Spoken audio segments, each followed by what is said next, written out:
Hello, friends, skeptics, and countrymen. I'm Jerry McGlothlin, and this is Shattering Stereotypes on the Opinions channel. Today, I want to talk about something that isn't necessarily a conspiracy, but it is a pattern.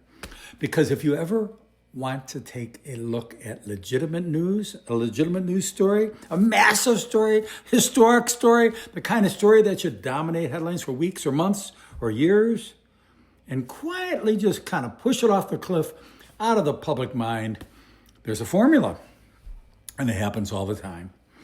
I call it how to take a legitimate news story off the front page in 3 easy steps. Yes, I'm being a bit sarcastic, but I'm also being accurate. Here we go. It'll ring true. You'll recognize some. Step number 1, drop it on a Friday. If you want maximum shock with minimum follow-through, you release the story late on Friday. Because Friday is the graveyard of serious journalism. Now, newsrooms are thinner. Producers are shifting into weekend mode, and anything that requires real analysis, real document review, real investigation, real digging, it gets put into the category of, we'll deal with it on Monday. Which brings us to the Epstein documents. You know that millions and millions of pages were dumped on Friday? Emails, flight logs, contact lists, exhibits, internal memos. On the surface, it looks like transparency. But it's not a clean smoking gun dossier at all. It's a massive archive full of associations, names, and paper trails, but not courtroom-tested conclusions. And what about those redactions? Thousands of redactions. And the media says, this is huge. And then they say, well, we need some time to review it. Translation, we'll get back to you after the weekend. Okay, step 2, let an emotional story take over. Now, here's the part that isn't cynical. It's just human. The public doesn't stay glued to spreadsheets and document dumps. The public stays glued to emotion, fear, suspense, a face, a family, a crisis. And if a major emotional story breaks at just the right time, it becomes the story. Not because anybody planned it necessarily, but because it's staged. Maybe it's not staged, but because it's immediate and relatable. And that's exactly what happened with the disappearance of Nancy Guthrie, the 84-year-old mother of the Today Show co-anchor Savannah Guthrie. No question, it's a heartbreaking story. And of course, the media is going to cover it wall to wall, and they should. But while everybody's attention shifts to that crisis, the Epstein dump starts to fade away. Not because it's unimportant, but because it's complicated.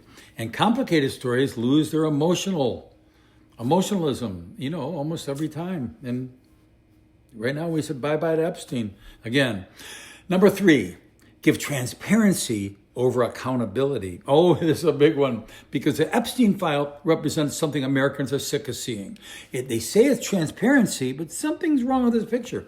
It's a system where people get paid, nobody gets named. Here's a question that millions of people are asking. How could hundreds of millions of dollars be paid to hundreds of victims of underage sexual abuse and not one single perpetrator is publicly identified? Thousands of people there over decades. And the answer is uncomfortable. Criminal justice ended. Civil justice took over. And civil justice is not designed to expose truth. It's designed to manage risk, especially for the rich and famous, the untouchables, to settle claims, to write checks, to close a file. And as I wrote recently, civil cases don't require admissions of guilt. They don't require public verdicts. They don't require naming accomplices. They require only enough exposure to justify a settlement. Again, you got the untouchables. So you end up with something Americans instinctively distrust, transparency, supposedly, without accountability. And that isn't justice. That's paperwork. The point, let me be clear, I'm not claiming that news is scripted necessarily. But I am saying that the news cycle has predictability, predictable mechanics. And if you want a story to disappear,